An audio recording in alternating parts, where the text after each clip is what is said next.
المفكرين قال كلمة جميلة، قال إن الإيمان بإله قاسي يخلق إنسانا قاسيا.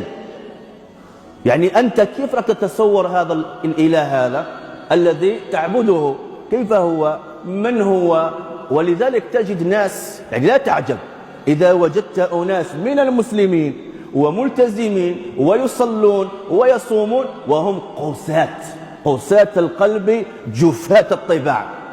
لما؟ هذا هو الإله في دماغه. يعني لو دخلنا إلى دماغه إلى قلبه يؤمن بهذا الإله للأسف الشديد، وهو لا يريد أن يتراجع لأن هواه تملك ذلك. يقول سبحانه وتعالى: فإن لم يستجيبوا لك فاعلم أنما يتبعون أهواءهم. ولذلك أيها الإخوة، الله سبحانه وتعالى لما عرفنا بنفسه في كتابه العزيز، تفتح القرآن، طيب أريد أن نعرف الله. لما عرفنا الله عز وجل باسمه الجامع اللي هو الله، هو الله الذي لا إله إلا هو، عالم الغيب والشهادة، هو الرحمن الرحيم.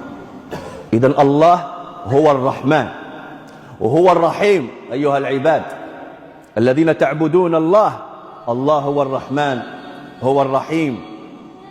قال تعالى: قل ادعوا الله أو ادعوا الرحمن أيما تدعو فله الأسماء الحسنى. الاسم الثاني قال علماء العقيدة، الاسم الثاني الذي تكرر بعد اسم الله هو اسم الرحمن. قال تعالى يعني هذا عن يوم القيامة، عن يوم القيامة، يوم الرعب، يوم الهول، يوم الخوف. وخشعت الأصوات للرحمن فلا تسمع إلا همسا. لمن خشعت الأصوات؟ للرحمن، وليست للجبار، وليست للمنتقم، وليست للقوي. خشعت للرحمن، كأن الله يريد أن يقول لنا: لا تخاف، أنا الرحمن واليوم سأرحمكم، كما ورد في الحديث الصحيح. الله سبحانه وتعالى يعني خلق 100 رحمة أنزل على العباد وعلى المخلوقات، أنزل عليهم رحمة واحدة يتراحمون بها، فترحم الأم أبناءها ويرحم الأب أبناءها.